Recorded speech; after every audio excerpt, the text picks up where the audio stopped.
I give the floor to the Minister for Foreign Affairs of Côte d'Ivoire. Monsieur le Président, la Côte d'Ivoire salue la présidence américaine du Conseil de sécurité pour l'organisation de cette séance d'information sur la non-prolifération des armes de destruction massive et leurs vecteurs.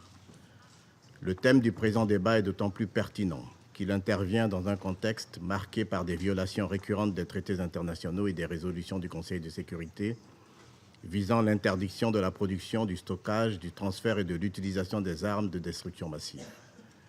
État partie à l'ensemble des traités d'interdiction des armes nucléaires, chimiques et bactériologiques, la Côte d'Ivoire partage les préoccupations de la communauté internationale face à l'inquiétante érosion du régime de non-prolifération et des menaces graves qu'elle fait peser sur la paix et la sécurité internationale.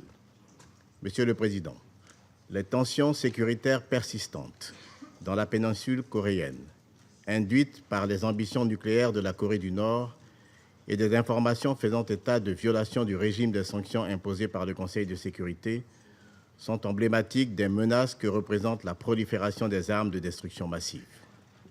À cet égard, la Côte d'Ivoire invite la Corée du Nord au respect des obligations qui lui incombent, conformément aux résolutions pertinentes du Conseil de sécurité.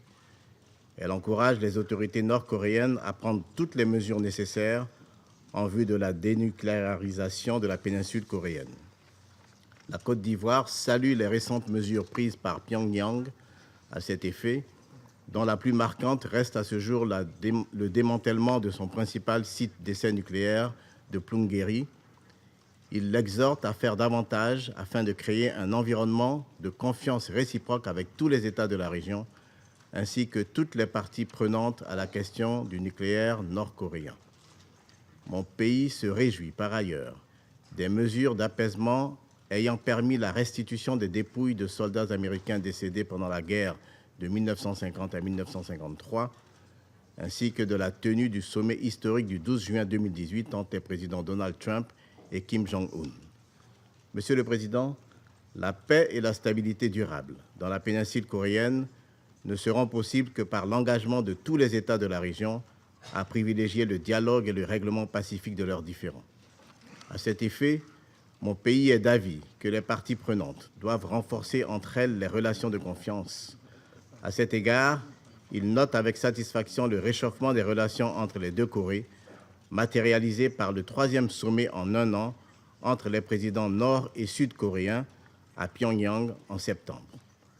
Ce sommet constitue un pas de plus vers la réconciliation tant souhaitée entre les deux Corées et la réalisation de l'ambition commune d'une zone de paix permanente.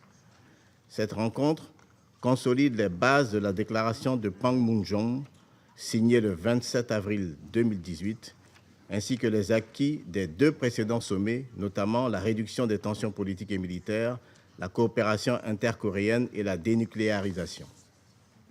La Côte d'Ivoire se réjouit également de la volonté des dirigeants coréens d'engager une coopération mutuellement bénéfique sur les plans économiques et humanitaires.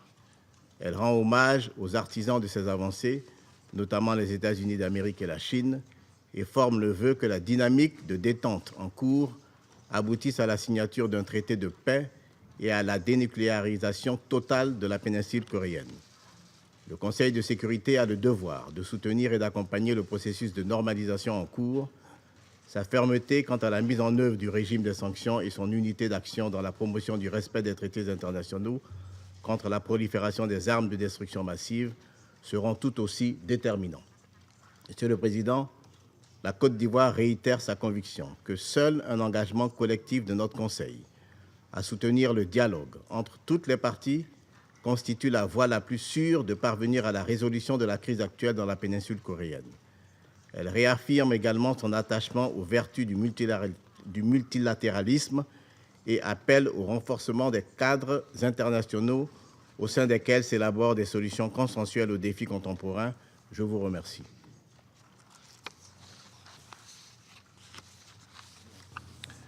I thank the Minister for his statement.